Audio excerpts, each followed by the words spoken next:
Hey all, welcome to ShareTreck. This is Raj here, friends. It's our usual roundup looking at the markets and trying to figure out what's likely to happen on Monday. Let's get started. Welcome back, friends. Stocks in the US finished mixed on Friday as the record breaking rally, fueled by optimism that the Federal Reserve will cut rates at least 3 times this year, came to a pause. The Dow Jones retreated almost 305 points after nearly reaching around 40,000 level. And meanwhile, the S&P 500 dipped 0.1% and the Nasdaq added 0.2%, supported by a 3.1% rise in NVDIA, which helped the semiconductor stocks mark their best quarter since 2001.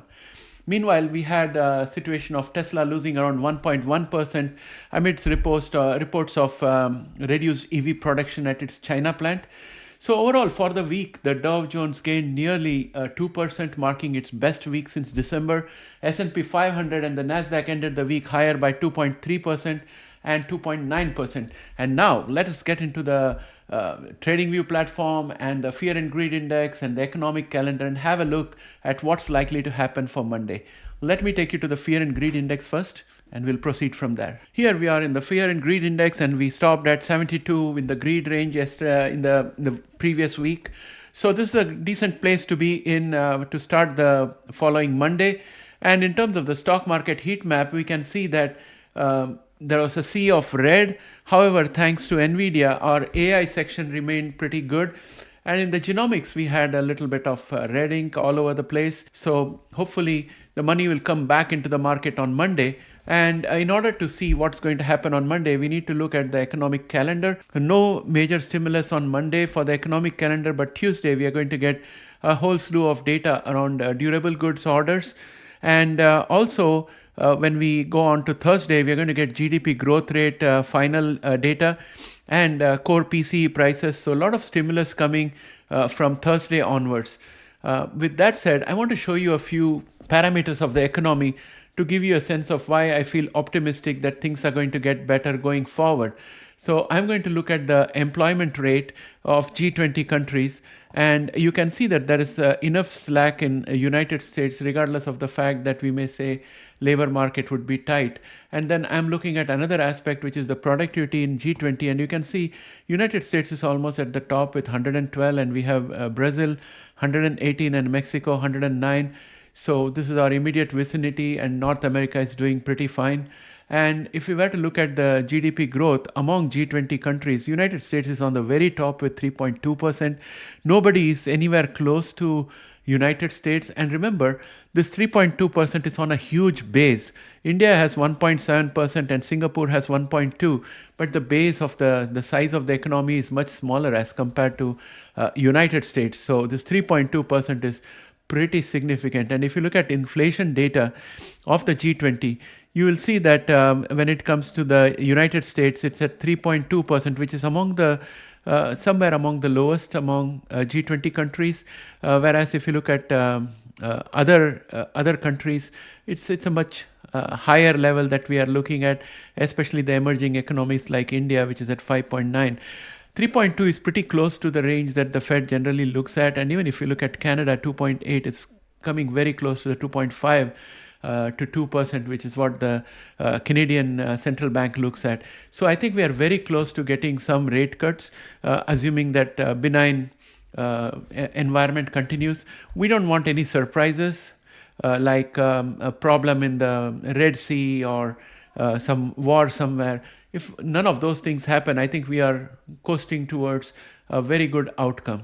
Now I'm going to start with futures. The futures market is open right now and we are down 0.08%. I wouldn't consider that too much as a problem because right now we are in a bull channel, and I'm going to extend this bull channel further so that we have a reference point available. It's going to taper as we go further ahead and probably merge somewhere else. It's not exactly parallel lines, but as long as we are in the bull channel, we are fine. Momentum is above average. It's a bit flat right now, but that's okay. It's not very alarming. And then if we go into the QQQ and look at where we ended, we were up 0.11. We are still well within this bull channel for QQQ. So that's also a positive. Momentum is also pretty good. It's a bit flat out here, but we'll see what happens when the market opens on Monday. VIX has also been quite benign and it ended at around 13. It's going to help the stocks be buoyant. There is a bit of pickup in the momentum out here, but it's still below average, so not much to speak about. S&P 500 was down 0.19% on Friday, but it's still in a very steep bull channel, and it's been able to sustain it for quite a while. So I'm happy about that. Dow Jones was down minus 0.81%, but still very much in the bull channel that it was before. And if you look at Russell Index, it was down minus 1.38%, but momentum is still high. Even though it's dropping, it's above average. We'll see what happens on Monday with that one. And with regard to put-call ratio, I think we are getting a bit bearish when it comes to the put-call ratio. It's at 1.3%. And in terms of companies that have given support to the market, we are at a very high level of around 75.74. Even though we dropped a bit from Thursday, we ended Friday in a weaker note, but still it's a high level of support for the entire market. And now let us look at the next set of indicators that we have out here, which is going to be genomic stocks. And I'm going to just look at Illumina first. I made a separate video on Illumina. You should check it out. It talks about some movements in the EU, which might probably give an opportunity for Illumina to not have to pay the huge fine for which they have kept reserves. And if that reserves get released, imagine what's going to happen to Illumina share price. So that's what I was talking about. Please check it out. We have a range within which Illumina is moving. Nothing has changed out there. Momentum is above average, but a bit flat. But I'm expecting Monday Illumina should pick up because of the EU news. And Caribou Biosciences was down minus 0.38%, managed to stay within the range that we had plotted earlier with a support at 5.22 holding. Momentum is still looking very weak. IMTX was down minus 0.71%, still staying within the support of 11.12. Chart is looking weak, momentum is weak. Verve is down minus 1.82%, chart is weak and momentum is weak. Bionano is looking very weak. ARCG was down 2.29% and it's still got support from this line of support here at 28.02. Momentum is looking very weak, chart is weak. Intelia was down 2.68%, chart is looking very weak, momentum is down. Allogene was down 2.74%, momentum is looking very weak out here, chart is weak. And if you look at Beam, it was down 3.78%. A chart is looking weak here right now. However, we still have support at 33.38, which is going to try to hold the price out here. We need a pickup in the momentum. And CRISPR was down 3.88%. It's well supported by two lines of support, just at 70.68 and a little below that at 70.38. Those twin supports should hold while we wait for the momentum to pick up. Momentum is weak right now. PSEB was down 4.17%. That's a huge loss, but still it's on a downward bear channel. It's still on a bear channel. Chart is looking very weak, but friends, I think PSEB needs to pick up. I did a separate video on PSEB as well. They have improved the efficiencies and they are giving good competition to Illumina. They are on a good trajectory. And we should start seeing PSEB bounce back as the interest rates start falling somewhere around June. Editas was down 4.60%. Momentum is looking very weak. It's been a steep fall and I don't see it picking up anytime soon. But there have been some good news around Editas in terms of its revenues. But all those things have been consumed and we are back into the funk again. And if you look at Prime, it was down 5.59%. Chart is looking very weak. DNA was down 6.14%. It fell below the last support we had of 1.14. And the chart is looking pretty weak and it may end up falling below the $1. The $1 is a psychological mark in my opinion. If it falls below that, it's going to have big trouble. Bluebird was down 6.16%. And we are not going to meet this cup and handle price target of 1.97. The best we had come to was 1.91. After that we fell down. We are consolidating significantly out here.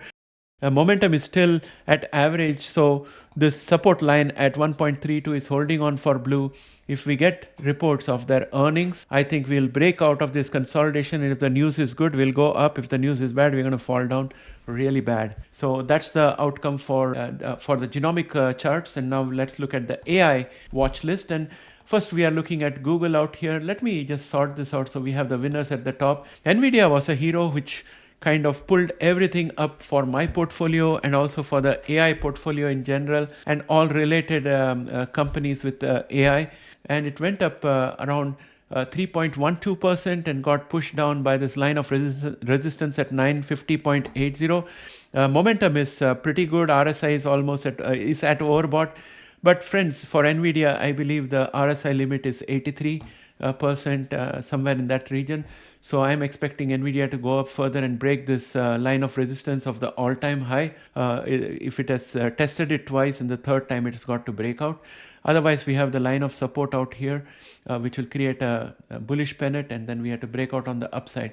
FNGU was up 2.05%, and the relief seems to be that it has not gone into the bear channel here, but it could create a superior bear channel and continue going downwards. So what I want FNGU to do is I want it to test this diagonal line of support and bounce back up from here, or I want it to go above this diagonal red line of resistance and convert that into a support. If one of these two things happens, then I would be very sure that it's not going on a bear channel, on a sideways consolidation or something like that.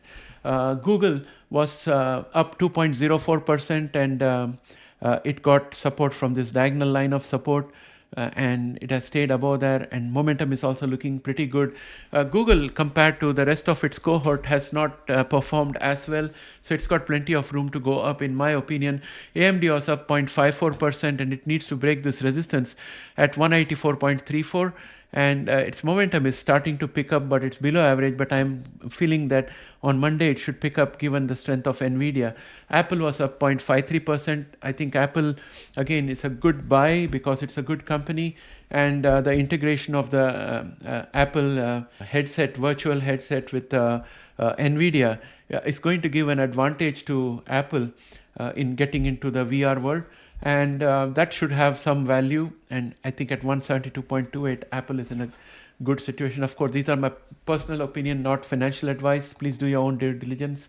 ARM holding was up 0.41%, staying firmly above the support at 129.89.